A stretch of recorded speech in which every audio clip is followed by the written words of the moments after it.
Hi, I'm Mina. And I'm Yules. Thanks for tuning in to Artificially Informed. Welcome to the Deep Dive. This is where we sift through, a mountain of global information, everything from cutting-edge science to intense political shifts, and we pull out just the essential intelligence you really need. Yeah, it's quite a mix today. We're definitely pushing the boundaries of biology, looking at how tech competition is reshaping things globally, and, well, diving in some pretty serious diplomatic issues playing out right now. Absolutely. Our goal, like always, is to give you that shortcut. We go way past the headlines, looking at the big trends changing health, tech, politics, even, how we understand our planet's history. We focus on the surprising stuff, the crucial analysis, making sure it's balanced, and really getting to the why behind it all. Exactly. So where do we start? I think we have to begin with regenerative medicine, some really mind-bending stuff happening there. Definitely. It's moving beyond just fixing damage, aiming to actually restore biological functions completely. Okay, let's dig into this. It's research coming out of Japan, and it sounds almost like science fiction. Regrowing a third set of teeth. Naturally. Right. For ages, dentistry has been about repairs, implants, dentures, fillings, the idea of just growing new ones. It's huge. But the research says it's potentially very real. So how does that even work? Is it like we have a hidden ability? Well, that's what's fascinating. It seems less about inventing something new and more about waking up an old dormant capability. Humans, genetically, seem to be set up for potentially 3 sets of teeth. 3. Like baby teeth, adult teeth, and then... Exactly. Primary, secondary, and then a third set that's usually suppressed. Sometimes it does appear naturally. That's called hyperdontia. But for most people, maybe 99% of us, that genetic program for a third set is just switched off. Okay, so the Japanese researchers found the switch. They think they've found a key part of it. They're focused on a specific gene called USAG1. USAG1, and what does that do? It's basically an inhibitor. It actively blocks the signaling pathways that tell your body to grow teeth. So the breakthrough is developing an antibody drug that neutralizes USAG. Ah, so it stops the stop signal. Precisely. You inhibit the inhibitor, and you let the body's natural instructions for making teeth proceed. It's quite clever, really. And the timeline they're talking about, it sounds really soon. Clinical use by 2030. That seems incredibly fast for this kind of genetic medicine. It does. It suggests they're pretty confident based on the results they've seen in animal models. And the implications, well, they're enormous. Especially for people born without teeth, right? Yeah. That condition. Anodontia? Exactly. Anodontia. It affects about 1% of people born missing some or all of their teeth. Right now, their options are complex, expensive, often invasive things like implants or dentures that might not fit well. So this could be a simple treatment instead. Potentially, yes. A treatment that lets the body generate its own natural replacements. It would be a massive leap for dentistry, true regenerative medicine. Think of the cost savings, the improvement in quality of life. It's huge. That really does make you rethink what the human body might be capable of. Okay, sticking with nature, providing maybe unexpected solutions. We go from the lab to, scorpions? Yeah, it's quite a jump. We're talking about using chlorotoxin, which is a component found in the venom of certain scorpions. Venom. To treat brain tumors. Specifically, glioblastomas. Those are really aggressive, aren't they? Notoriously so. Very fast-moving and difficult to treat. So how does something that's, designed to paralyze prey end up fighting cancer? What's the mechanism? It boils down to targeting, specificity.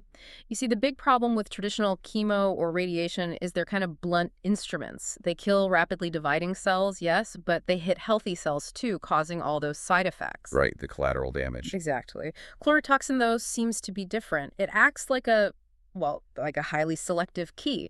It binds specifically to certain protein receptors that are found in high concentrations on glioblastoma cells. But not on healthy brain cells. It largely ignores healthy neural tissue based on the research. So it's not just a killer, it's more like a guided missile. Wow. And who's working on this? This is being pioneered at places like City of Hope in California. What they're finding is the toxin doesn't just bind to the tumor cells, which helps visualize them, by the way, but it also seems to inhibit their ability to migrate and invade surrounding tissue. So it kind of pins them down. That's a good way to put it. And that dual action is really important, especially if you combine it with other advanced therapies, like chimeric antigen receptor T-cell therapy, or CAR T-cell therapy. How does that work together? Well, if the chlorotoxin can essentially hold the tumor cells in place, it makes it much easier for those modified CAR T-cells to find them and launch a really precise attack. So using a natural toxin to make cutting-edge immunotherapy even better. That's really adaptive science. Okay, let's pivot slightly. Diagnostics, monitoring, things we can't necessarily see. Right, the science of the unseen. First up, something called bioluminescence. Not just fireflies or deep-sea fish, but potentially Humans glow. Seriously. well, very, very faintly. Research is confirming that living things, including humans, emit this incredibly weak light. It's not reflected light, it's actual photon emission. Where does it come from? It seems to be linked to metabolic processes, mitochondrial function, basically a byproduct of things like cellular respiration and oxidative stress, kind of like the body's engine giving off a tiny bit of light. A faint biological signature that changes with our health. How could you even use that? Well, the potential is for completely non-invasive health monitoring. Imagine if the intensity or the pattern of this glow changes when something's wrong, say, more oxidative stress around a growing tumor, or a shift during inflammation. So you could potentially see disease without tests. That's the idea. Researchers are developing super-sensitive sensors that could maybe visualize these subtle shifts in real time. Maybe someday just walking into a specialized room could give a baseline scan of your metabolic health. That's the passive biological signal. But there's another kind of passive signal, right, from our devices. Digital phenotyping. Exactly. And this one walks right into major privacy and ethical debates. Because our phones and devices collect so much data. Constantly. Digital phenotyping is about quantifying human behavior, moment by moment, using all that passive data. GPS tracks where you go, how much you move. Keyboard usage might hint at energy levels. Call logs show social interaction. Even the phone's accelerometer can monitor sleep patterns or agitation. It creates this incredibly detailed, continuous picture of someone's life. Aimed at what? Mental health. Primarily, yes. The goal is often to monitor and maybe even diagnose mental health conditions, looking for patterns that might predict a depressive episode or a manic swing in bipolar disorder, for instance. The hope is early detection, maybe intervening before a crisis hits. Can GPS data or typing speed really tell you someone's mental state? It feels like a huge leap. And are people even aware they're being monitored this way? That's the core issue. It's the tension. Critics rightly point out the reliance on passive, often ambiguous data. You need incredibly sophisticated algorithms and crucially standardized methods to even attempt to correlate, say, less movement with depression. And the consent issue is massive. Right. We are a long, long way from this being used reliably in clinics. You need rigorous ethical frameworks about consent, data security, potential misuse, and just the fundamental question of whether the correlations are even valid.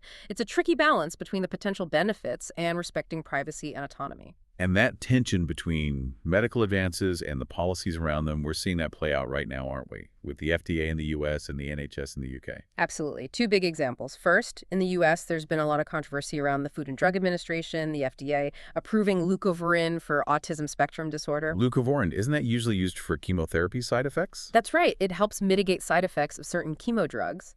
Approving it for a neurodevelopmental condition like autism has sparked quite a backlash. Why the criticism? The main argument from critics in the medical and patient communities is that there just isn't enough strong, robust scientific evidence showing it actually works for autism.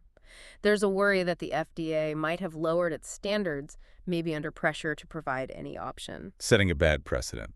That's the concern.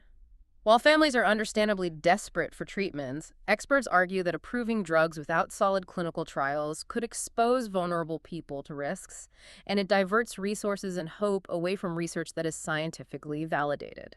It's that tough line the FDA has to walk. Compassion versus scientific rigor. And a similar kind of struggle over in the UK, right? A scientific breakthrough immediately hits a wall of policy and money. Yeah, this is the story around the first truly effective treatment for Huntington's disease. Huntington's is a devastating hereditary neurodegenerative disorder. Finding an effective treatment was just immense news for affected families. A massive victory. But then came the cost. Exactly. This life-changing therapy is predictably very expensive, and that immediately creates a challenge for the National Health Service, the NHS, in the UK. How does the NHS decide who gets access to expensive new treatments? Well, that's the crux of it. The NHS operates with a finite budget, so the debate instantly becomes, how do we integrate this costly new treatment without cutting back on other essential services? It's the classic dilemma for universal healthcare systems. Science delivers, but policy and funding control access. That's it. Balancing the collective need to manage costs with the moral drive to give breakthroughs to those who need them. That financial hurdle is now the biggest barrier between this Huntington's treatment and the patients. It's a recurring theme, isn't it? Yeah. Human ingenuity pushes forward, but then it gets tangled up in human systems policy, finance, politics. That seems like a good transition point, actually. Let's shift from biology and health up into space, AI, and some of the tech friction shaping the globe. Okay, starting way up high. Private companies are still playing a huge role in space. Blue Origin, that's Jeff Bezos' company, they're gearing up for a pretty big test launch. What are they launching? It's NASA's twin Mars probes. They're scheduled to go up on Blue Origin's second ever New Glenn rocket, probably around mid-October. So the rocket itself is a big part of the story. The New Glenn, this is their heavy lifter, right? Competing with SpaceX. Precisely. The New Glenn is designed to carry massive payloads, putting them head-to-head with rockets like SpaceX's Falcon Heavy. From NASA, the National Aeronautics and Space Administration putting twin Mars probes on only the second launch of this vehicle. Well, it shows some confidence, but it's definitely a high-stakes test flight. A success would be huge for Blue Origin's reputation. Absolutely. It would cement them as a reliable partner for deep space missions and, of course, help NASA with its ongoing studies of Mars's resources and atmosphere. Speaking of deep space, let's talk about the moon. We know it's moving away from Earth, right? Slowly drifting off. That's right. It's receding at about 3.8 centimeters per year. Doesn't sound like much. Per year, no. But over millions, billions of years. It has huge implications for Earth's tilt, our tides, the length of the day, really fundamental stuff. How do we even know it's 3.8 centimeters? That seems incredibly precise. It is. We know, thanks to the Apollo missions, the astronauts left these special instruments on the moon called laser-ranging retroreflectors. Reflectors, like mirrors. Sort of, yeah. Right. Scientists on Earth shoot powerful laser beams at these reflectors, and they bounce the light straight back. By timing exactly how long that round trip takes, they can measure the Earth-Moon distance with incredible accuracy down to millimeters. And that's how they measure that slow, steady drift. Wow. Still getting data from Apollo hardware 50 years later. And apparently Apollo 17, the last crewed mission, is still giving up secret. It seems so. There's new analysis of a tiny moon rock sample brought back by Apollo 17. It suggests that the Sea of Serenity, one of those big dark patches you can see on the moon, actually formed much earlier than our models previously thought. How much earlier? Significantly earlier, which kind of messes with our understanding of the moon's geological timeline, especially that period of intense volcanic activity and asteroid bombardment early on. Scientists have to go back and revise things. Okay, let's come back down to Earth's atmosphere. The whole flying car or air taxi market. Electric vertical takeoff and landing vehicles, EVTs. Hyundai has a big project called Supernal. Right, supernal. They've got ambitious plans test flight soon, aiming for market entry by 2028. The idea is to revolutionize urban travel, get around traffic jams. But it sounds like they're hitting some turbulence, metaphorically speaking. Slight chuckle. Yeah, you could say that. They're facing some pretty significant headwinds, which are actually typical for the whole eVTOL sector right now. What are the main hurdles? Is it the tech, money, rules? It's really all three. Technologically, batteries are still a huge challenge getting enough power and range safely. Financially, Supernal specifically has faced some scrutiny because of recent leadership changes and just the sheer difficulty of securing the massive long-term funding needed to build out the infrastructure, charging stations, landing pads, the whole system. And the rules. Yeah. Getting permission to fly these things over cities. That's probably the biggest one right now. Getting regulatory approval, especially from the Federal Aviation Administration, FAA, in the U.S., for widespread commercial flights in complex city airspace, it's proving much harder and slower than anyone initially hoped. That 2028 target looks pretty challenging because of the regulatory piece. Seems like a pattern. Exciting tech runs into the brick wall of reality, money, and regulations. Okay, let's pivot now to that geopolitical tech friction. U.S. versus China, starting with drones. Yeah, a major development here. DJI, the big Chinese drone manufacturer, just lost its lawsuit against the U.S. Department of Defense, the DoD. This was about the DoD labeling DJI as a company working with the Chinese military, right? Yeah. Exactly. The DoD put DJI on a list of companies suspected of contributing to China's defense industrial base. DJI sued, arguing against that designation. And the court sided with the DoD? Yes. U.S. District Judge Paul Friedman ruled there was substantial evidence supporting the DoD's assessment. What does that mean for DJI in the U.S.? Are their drones banned?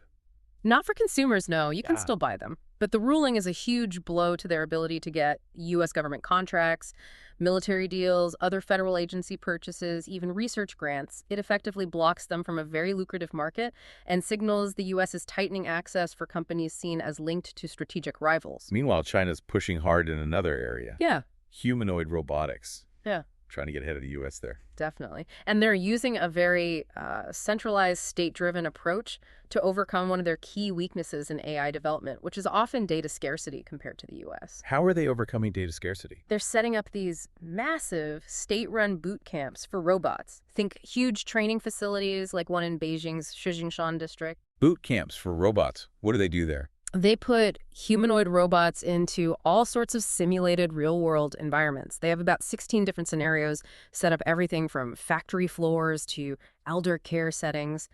The robots perform tasks, interact, and generate vast amounts of data. How much data? The goal is over 6 million data points per year from these camps. It's a highly structured way to create the specific data they need to train their robots quickly and overcome the lack of diverse, real-world data that U.S. companies often access through consumer products or open data sets. So, generating synthetic data on an industrial scale to leapfrog ahead. That's the strategy. It's a massive state investment in scaling up automation and trying to lead in humanoid robotics development. Interesting. But other countries are taking different approaches to AI competition. South Korea, for instance. Right. South Korea is focusing on AI sovereignty. They see the danger in becoming too reliant on foreign AI models like the ones from, say, OpenAI or Google. So they're building their... Exactly. Their strategy is to develop sovereign large language models, LLMs. That means building and training AI models using their own infrastructure, their own data, primarily in the Korean language, reflecting Korean culture. Why is having a sovereign LM so important strategically? It's about control and security. National security, economic security, cultural integrity. If all your sensitive government data, financial systems, maybe even military planning relies on an AI model owned and operated by another country, well, you risk exposure, loss of control, being subject to another nation's policies or security vulnerabilities. So they want to keep their data and AI development in-house. Pretty much. South Korea has a goal to be a leading global AI hub by 2030, and ensuring they have their own secure, domestically controlled AI infrastructure is key to that. It's about digital independence. Makes sense. Now, moving from the strategic side of AI to its physical cost. Yeah. The environmental impact. Yeah, this is becoming a huge issue. The amount of energy and, crucially, water that these massive data centers need to support advanced AI is staggering. Training these huge models takes a lot of power, right? And water for cooling. Immense amounts. It's putting a strain on power grids and water resources in some areas. So there are increasingly loud calls for a rethink. We need more sustainable infrastructure, cleaner energy sources for data centers, much more efficient cooling methods, and really strict environmental impact reviews before new centers are even built. We can't just innovate without considering the environmental cost. Exactly. The progress can't come at the expense of our basic resources. Okay, one last tech concept before we move on. Yeah. Something called vibe coding, mentioned at TechCrunch Disrupt 2025. Is that just a buzzword or something real? Chuckles. It sounds a bit like a buzzword, but there's a real shift behind it. People like Andrej Karpathy, who's a big name in AI, are talking about it. The idea is moving away from writing every single line of code precisely. So what do you do instead? You use natural language prompts. You basically tell the AI the goal, the intent, the desired vibe of the software you want to create. And the LLM generates the actual code much more rapidly. Just describe what you want, and the AI builds it. Kind of, yeah. It makes development faster, easier for maybe non-experts to prototype things. Yeah. But, and this is a big but. Accountability. Exactly. The experts at Disrupt really hammered this point. Because the AI doesn't always generate the exact same code from the same prompt. It's non-deterministic. Figuring out why something went wrong, debugging it, becomes much harder. And who's responsible if AI-generated code fails or causes harm? That's the million-dollar question. Is it the programmer who gave the vague vibe prompt, the company that deployed the AI tool, the developers of the underlying LLM?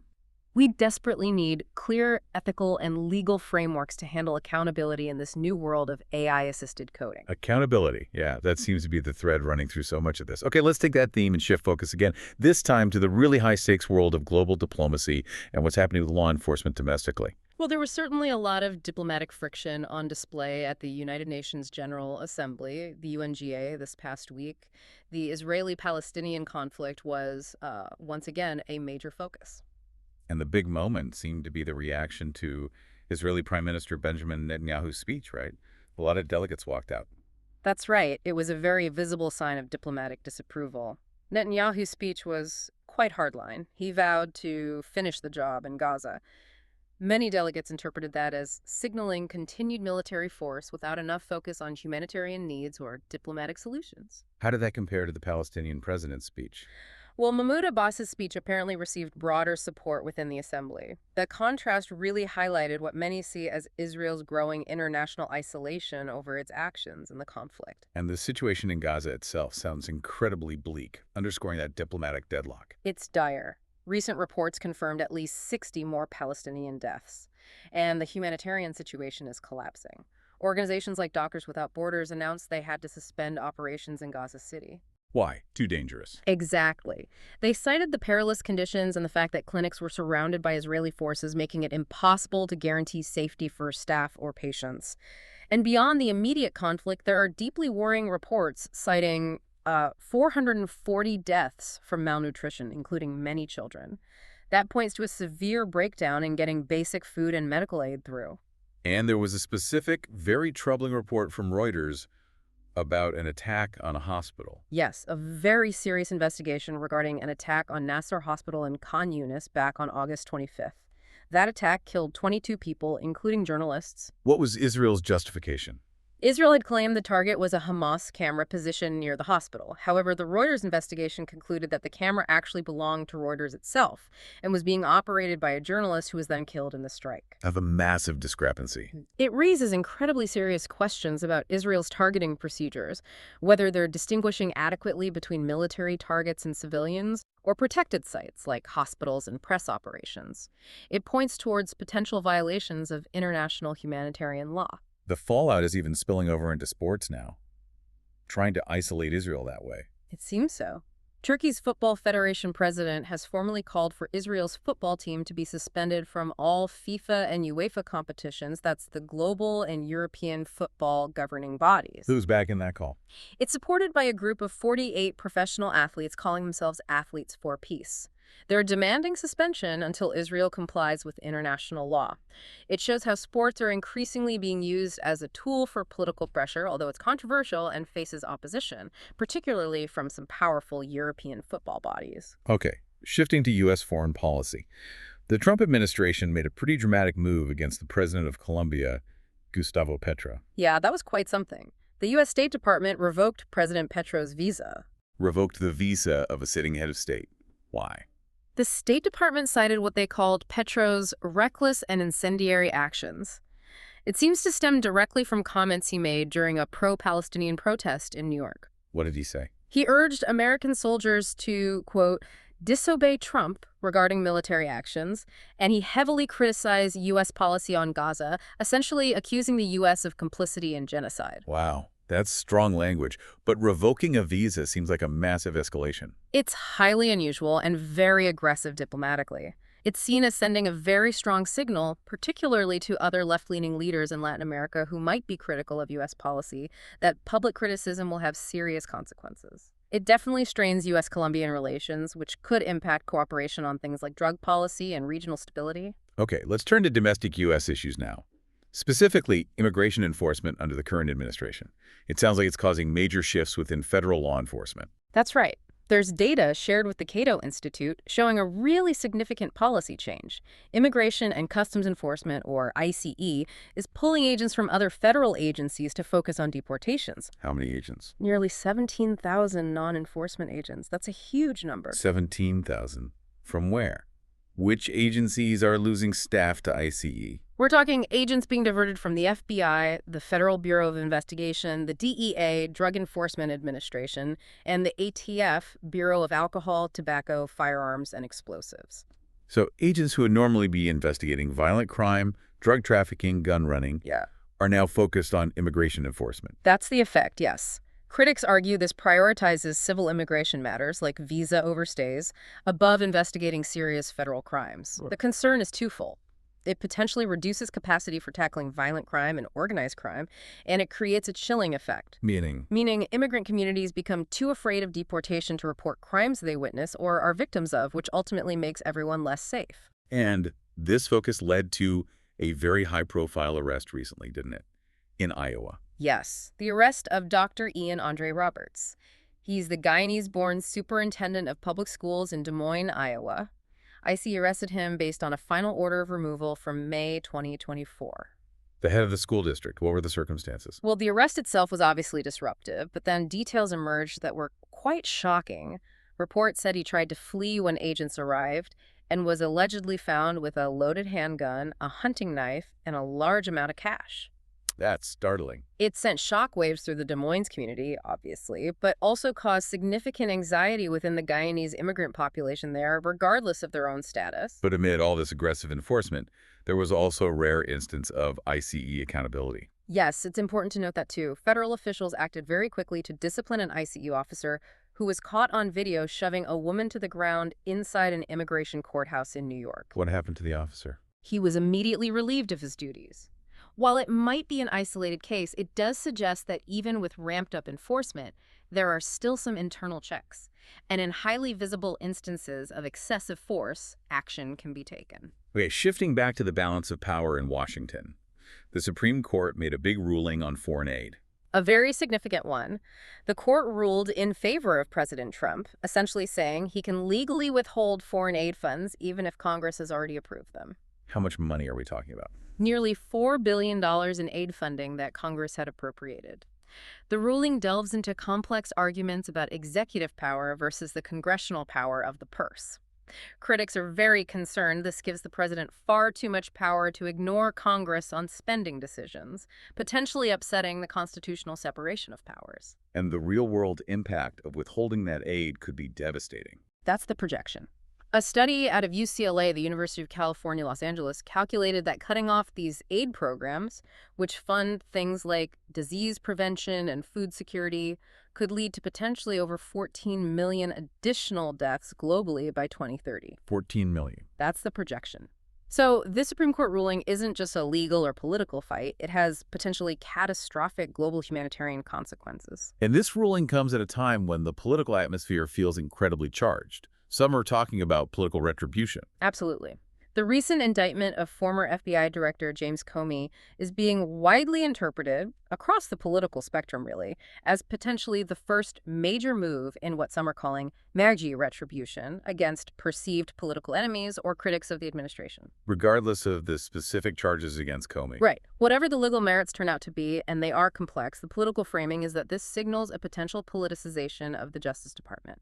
Opponents see it as targeting critics, which erodes trust in institutions and just pours fuel on the fire of political polarization. And speaking of polarization, the Jeffrey Epstein case is back in the news. Democrats released more documents. Yes, House Democrats released a set of redacted documents from Epstein's estate, and they mentioned several prominent figures. Who was mentioned?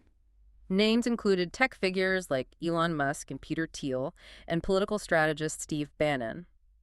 Musk, for example, publicly denies ever visiting Epstein's island, though there was apparently a calendar entry from 2014 suggesting a potential visit might have been scheduled. And this release immediately became a partisan fight. Instantly, Democrats framed it as exposing connections between Epstein and powerful people often associated with the political right. Republicans fired back, claiming the release was selective, timed to damage political opponents, and possibly withholding similar information about figures linked to Democrats. The Epstein files continue to be weaponized in the ongoing political battles. It certainly feels like the political temperature is incredibly high. Let's see how all this tension is playing out in the markets and also look at some broader planetary pressures. Well, starting with the markets, we saw something a bit counterintuitive this week related to President Trump's tariff announcement. Right. He announced some pretty hefty new tariffs. 100% on certain patented drugs, Yeah. 25% on trucks, 30% on furniture. You'd normally expect the stock market to react negatively to that kind of news, right? Fear of trade wars? Usually, yes. But strangely enough, the market actually went up. The Dow Jones climbed about 300 points. Why? What offset the tariff news? It seems investors were more focused on a positive inflation report, the Personal Consumption Expenditures, or PCE report. It came in meeting expectations, suggesting consumer spending is still solid. That fueled speculation that the Federal Reserve might cut interest rates later this year. So hopes for lower interest rates outweighed fears about tariffs.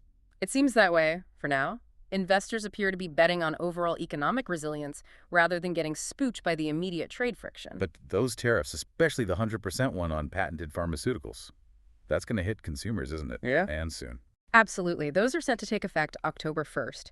It will almost certainly mean higher drug prices for Americans needing those specific patented medications. Are the drug companies just going to absorb it? Well, big companies like Roche and Novartis have said they're still committed to the U.S. market long term, but they're also looking hard at potential exemptions. The administration's stated policy goal here is to push pharmaceutical manufacturing back to the U.S., so they're offering waivers or exemptions for companies that commit to building new production facilities domestically. So short-term pain for consumers is intended to incentivize long-term domestic production. That appears to be the strategy, yes. Whether it works and at what cost remains to be seen. Okay, let's shift gears completely now. Planetary protection. There was a big step forward for the oceans this week. A really big one. We saw key ratifications for the BBNJ agreement, that's the Biodiversity Beyond National Jurisdiction Treaty, often just called the High Seas Treaty. Countries like Sierra Leone and Morocco completed their ratification process. Why is this High Seas Treaty so important? Don't we already have rules for the ocean? We have rules within national waters, yes. But the high seas, the vast areas beyond any country's jurisdiction, make up more than 2/3 of the entire ocean surface. Historically, it's been a bit of a regulatory Wild West out there. How much is protected right now? Only about 1% of the high seas currently have any formal protection. This treaty is crucial because it creates the first ever global legal framework to establish large marine protected areas, or MPAs, in these international waters. And the goal is that 30 by 30 target. Exactly. The global push to protect 30% of the planet's land and sea by the year 2030, this treaty is absolutely essential to achieving the sea part of that goal. And protecting these areas isn't just about saving fish, right? It links to climate. Absolutely critical for climate regulation. The high seas play a huge role. Protecting them helps safeguard vital biodiversity hotspots like the Sargasso Sea, which is a key nursery area for many species. Plus, healthy ocean ecosystems are crucial for absorbing carbon dioxide. And MPAs help combat illegal and unregulated fishing, which devastates ecosystems and harms coastal economies. Okay, from long-term protection to immediate threats. Hurricane season update. Yes, meteorologists are keeping a very close eye on the Atlantic right now. There's Hurricane Humberto, which is already a strong storm, and another developing system called Invest 94L. Where are they potentially headed? Both pose potential risks to the U.S. East Coast, somewhere in the range from Florida up through the Carolinas. But the forecast is particularly tricky right now because of something called the Fujiwara effect. Fujiwara effect. What's that? It's what can happen when two tropical cyclones get close to each other within about 900 miles or so. They start to interact, kind of dance around a common center point. So they can merge? Yeah. Or push each other away? Both are possible. Depending on their relative strengths and sizes, they might merge into one larger storm. Or they could deflect each other onto completely different, unexpected paths. It makes predicting the exact track and landfall much more difficult. So people along the entire East Coast really need to stay vigilant. Definitely something to watch. Yeah. Okay, finally, let's look deep into the past. Archaeology and geology discoveries rewriting history. Two interesting finds. First, Archaeologists digging beneath a modern marketplace somewhere. The report didn't specify exactly where uncovered the ruins of a medieval dungeon. A real dungeon. Apparently so. It seems to confirm historical writings from the mid-1500s that describe that location as having a most vile prison. Finding the actual physical structure gives a really tangible, if grim, insight into medieval justice and urban life. These kinds of structures often get built over or destroyed, so it's a rare find. And the second discovery goes even further back, challenging ideas about the rise of life itself. Yeah, this one's pretty fundamental. Geologists were looking at tiny microscopic iron oxide stones called oids.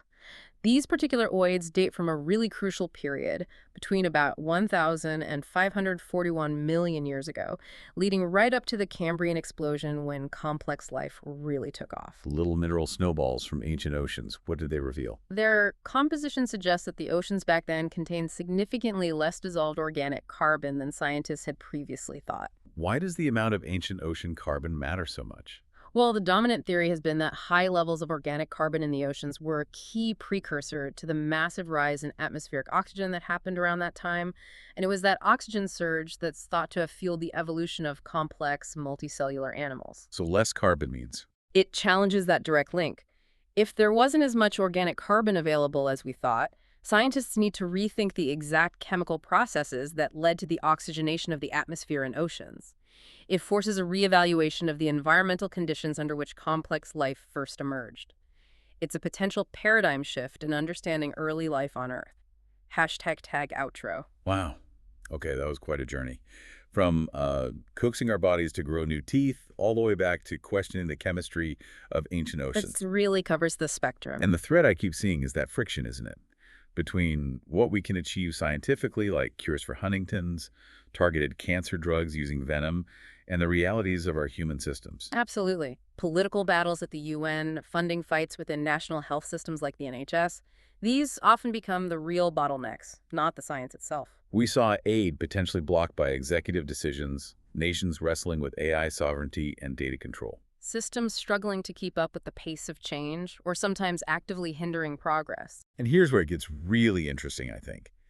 Putting those stories about bioluminescence that faint glow our bodies naturally emit alongside digital phenotyping. Our phones passively tracking our every move, our mood, potentially. Right. It paints this picture of a future where our health, our internal state, might become completely transparent, signaled either by our own biology or by the data constantly streaming from our devices. Which leads to a pretty profound question for all of us, for you listening. If our bodies and our tech are already starting to broadcast our health status, how long before monitoring ourselves stops being just a choice for wellness and maybe becomes well expected or even required for jobs, for insurance, for social access? What happens to privacy, to autonomy, to just the right to not be constantly monitored in a world hurtling towards total biological and digital visibility? Something to think about. Enjoying Artificially Informed. Hit subscribe and share it with a friend. From the left, the right, and straight from the algorithm. Thank you. That's it for today's Artificially Informed. Nope. Thanks for spending your time with us. Yeah. Stay sharp, stay curious. See you next time.